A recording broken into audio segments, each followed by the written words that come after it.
अस्सलाम वालेकुम। आज 15 मई है और दिन है जुमेरात का। इमरान खान साहब के हवाले से अदालती महाज पे क्या हो रहा है, किस तरह से डेवलपमेंट चल रही हैं, उन तमाम चीज़ों पर बात करते हैं। और ये जो पस पर्दा मुज़ाकरात की बात दोबारा चलाई गई है, ये बात निकाली गई है, इसके पीछे वजूहात क्या हैं, किसने ये बात निकाली है और क्यों निकाली है। पहले आ जाते हैं इमरान खान साहब की केसेस के ऊपर। इमरान खान साहब इस वक्त दो केसेस में पाबंद सलासल हैं। एक अलकादर केस में उनको सज़ा हुई और दूसरा 9 मई के 8 केसेस में उनकी गिरफ्तारी डाली गई। अच्छा, गिरफ्तारी ज़्यादा केसेस में डाली गई थी और कुछ केसेस जो थे वो आज़ाद जजेस के पास केस लग गया तो उन्होंने इमरान खान को ज़मानत दे दी और बाकी केसेस जो हैं वो लग गए अब उन बेंचेस के सामने जो 26वीं आईनी तरमीम के बाद सूरत हाल है, तो वो केस खैर चली जा रहे हैं। पहले बात कर लेते हैं इमरान खान साहब की एक पैरोल वाली एक दरख्वास्त, एक पिटीशन आई इस्लामाबाद हाई कोर्ट में जो अली अमीन गंडापुर साहब ने दायर की है, जिस पे अलीमा खान साहबा के मुताबिक इमरान खान साहब को उसका इल्म नहीं था और वो अली अमीन गंडापुर साहब ने वो पिटीशन दायर की है, जिस पे बड़ी तफसील से मैं आपको बता चुका हूँ कि उस पैरोल वाली जो पैरोल पे रिहाई की जो पिटीशन है उसमें पूरे ज़बरदस्त तरीके से वैसे बताया गया है कि इमरान खान साहब की क्यों रिहाई कानून के मुताबिक बनती है, अदालती फैसलों के मुताबिक बनती है, इंटरनेशनल लॉज के मुताबिक बनती है, कैसे। और उसमें मुकम्मल साबित किया गया है कि आलमी कवानीन के तहत ये बात साबित होती है कि इमरान खान के साथ नाइंसाफ़ी हो रही है, इमरान खान को फेयर ट्रायल नहीं मिल रहा, उनको फौरी तौर पर रिहा किया जाना चाहिए। और नेल्सन मंडेला समेत बड़े बड़े जो पॉलिटिकल लीडर्स हैं इंटरनेशनल, उनके अदालती फैसलों के हवाले दिए गए हैं। तो उसका फैसला जो है वो महफूज, वो एतराज़ात लगे थे, एतराज़ात ये लगे थे जो अदालत जो रजिस्ट्रार ऑफिस ने लगाए थे कि एक तो इमरान खान साहब की तरफ से ये पैरोल की दरख्वास्त नहीं, ये पिटीशन नहीं है कि इमरान खान नहीं कह रहे कि मुझे पैरोल पे रिहा करें। दूसरा उसके ऊपर एतराज़ ये है कि आपने जो पंजाब हुकूमत को अगर दरख्वास्त दी है तो वो दरख्वास्त और वो कहाँ है, वो मुस्तरद होने का ऑर्डर कहाँ है। तीसरा उसमें यह है कि आपने नैब को किसके ज़रिए फ्रीक बनाया है, क्योंकि इमरान खान को नैब के केस में जो है वो सज़ा हुई है। तो ये एतराज़ात लगे हुए थे, एतराज़ात के साथ समाअत हुई, हुई, दलाइल दिए लतीफ़ खोसा साहब ने, फैसला महफूज हो गया है। कल महफूज हुआ था, अभी तक वो फैसला नहीं आया। अगर एतराज़ात बरकरार रहते हैं तो फिर एक और रेमेडी इनके पास है कि उसी जज के पास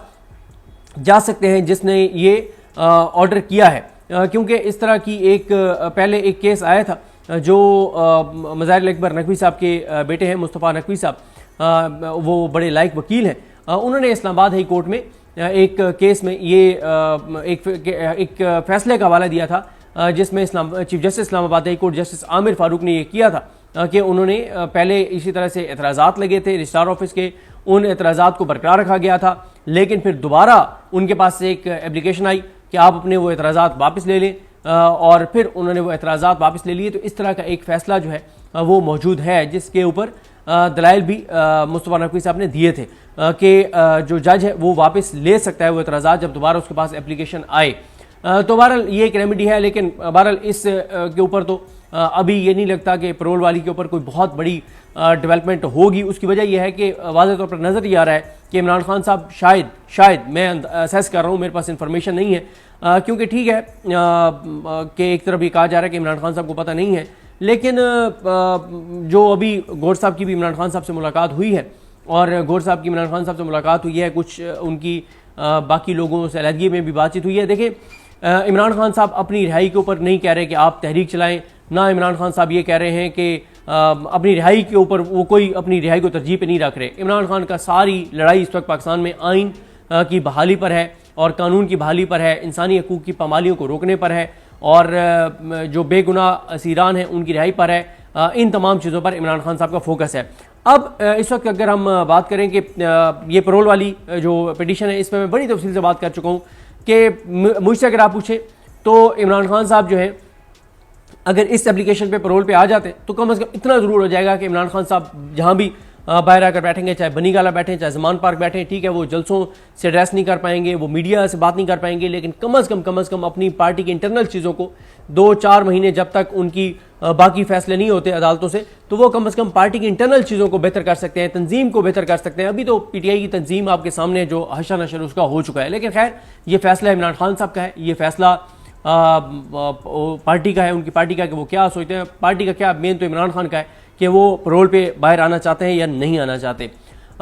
दूसरा, इमरान खान साहब की जो 2 केसेस जिनमें इमरान खान साहब इस वक्त गिरफ्तार हैं, अलकादिर और 9 मई आज सेम डे दोनों रखे गए थे। ये पता नहीं कौन ये प्लान करता है कि जस्टिस डोगर साहब से भी वही तारीख रखवाई जाती है और जस्टिस आलिया नीलम ने जिस बेंच के पास वो भेजा, जस्टिस शहबाज रिजवी और justice Tariq Mahmood Bajwa, same day पे रखते हैं ताकि सलमान सफदर साहब दोनों जगहों पे पेश ना हो सके। जाहिर है सलमान सफदर साहब एक ही जगह पेश होंगे, या लाहौर होंगे या इस्लामाबाद होंगे। अच्छा ये भी आपको बता दूं कि पहले 9 मई वाले पे आ जाते हैं। 9 मई के जो केसेस है वो 1 घंटे का केस है जिसमें इमरान खान साहब की जमानतें होनी है। अच्छा हुआ ये कि पहले ये बेंच था शहबाज रिजवी साहब और साथ उनके थे तारिक सलीम शेख साहब। अब तारिक सलीम शेख साहब एक आज़ाद जज हैं, अपने हलफ से वफा करने वाले जज हैं, और फिर बेंच टूट गया। मेरा ख्याल है कि शायद वो इनको तारिक सलीम शेख साहब को भावलपुर बेंच में भेज दिया है। तो जब वो बेंच टूट गया तो उसके बाद ही तारिक महमूद बाजवा साहब को डाल दिया गया। अब उसके ऊपर अब बड़े अरसे बाद ये केस लगा है, पहले भी नहीं लग रहा था ये केस। ये तो सलमान सफदर साहब ने बड़ी कोशिश की, उनके एसोसिएट हैं अहमद मिसर साहब, वो जिस तरह से उन्होंने चक्कर काटे इस्लामाबाद लाहौर हाई कोर्ट के, और फिर जब पूरी तरह से मीडिया पे बात करना, सोशल मीडिया पे बात करना शुरू की, मीडिया पे तो नहीं होती, सोशल मीडिया पे बात करना शुरू की और दबाव बढ़ाया, तो तब जाकर ये केस लगा। और लगा क्या, जब दलाइल इनके मुकम्मल हो गए सलमान सफदर साहब के और प्रोसिक्यूशन से आधे घंटे के दलाइल रह गए थे, तो उस वक्त बेंच टूट गया, तोड़ दिया गया। जो भी हुआ वो आपको पता ही है, कोई लंबी चौड़ी उसमें क्या बात करनी। और फिर उसके बाद तारिक सलीम शेख साहब की बजाय तारिक महमूद बाजवा साहब को इस बेंच में शामिल कर दिया गया। अच्छा अब ये केस को लंबा नहीं है, लेकिन आज इस केस में ये हुआ है कि क्योंकि कल जो एटीसी के मंजर अली गिल साहब है, उन्होंने इमरान खान साहब का पॉलीग्रामेटिक टेस्ट जो है वो कराने का उन्होंने फैसला सुना दिया, इजाज़त दे दी है। तो उस फैसले की बुनियाद पर अब आज जो है वो इमरान खान साहब की 9 मई की जो जमानतें हैं वो 27 मई तक मुलतवी हो गई हैं। अजीब व गरीब तरीके से लाहौर हाई कोर्ट का आपको पता है, जब से आलिया नीलम साहिबा chief justice Lahore high court बनी है तो इंसाफ ना सिर्फ हो रहा है बल्कि होता हुआ नजर भी आ रहा है। अच्छा पहले भी ऐसा नहीं है कि लाहौर हाई कोर्ट में इंसाफ होता हुआ नजर नहीं आता था, सिर्फ चीज़ें बदली। मलिक शहजाद अहमद खान साहब जब बने, मलिक शहजाद अहमद खान साहब जब chief justice Lahore high court बने तो रंग ही बदल गया, लगता ही नहीं था कि ये लाहौर हाई कोर्ट है। जिस तरह से उन्होंने केसेस आज़ाद जजेस के पास लगाए, हलफ से वफा करने वाले जजेस के पास लगाए, जैसे उन्होंने एटीसी में आज़ाद जजेस लगाए, जज मोहम्मद अब्बास जैसे जज लगाए, जिस तरह से वो ज़बरदस्त उन्होंने चीज़ें की, जैसे उन्होंने इलेक्शन कमीशन के खिलाफ फैसले दिए, जैसे उन्होंने पंजाब पुलिस की बर्बरियत के खिलाफ फैसले दिए, जैसे उन्होंने पंजाब हुकूमत की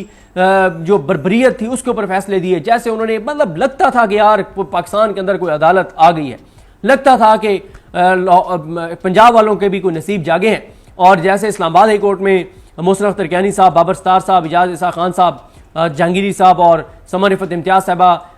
फैसले कर रहे थे, हमें पंजाब में भी झलक नजर आई थी। लेकिन फिर क्या हुआ, काजी फाइज जैसा घटिया, मकरू, नीच, गलीज, गंदा इंसान जो था, घटिया इंसान जिसने पाकिस्तान को तबाह और बर्बाद किया, वो उस गलीज इंसान ने नून लीग के साथ मिलकर और मलिक शहजाद अहमद खान साहब को ले आया सुप्रीम कोर्ट में और आलिया नीलम साहिबा को चीफ जस्टिस बना दिया गया। उसके बाद लाहौर हाई कोर्ट वही जैसे पहले इंसाफ कर रही थी कि इंसाफ ना सिर्फ हो रहा था बल्कि होता हुआ नजर आ रहा था, तो वही चीज़ें दोबारा लाहौर हाई कोर्ट में शुरू हो गई। तो खैर अब इमरान खान साहब के 9 मई की जमानतें जो हैं वो चली गई हैं। मैंने आपको जिस तरह अर्ज किया कि 27 मई तक, आई थिंक 27 मई के एंड में ही गई हैं।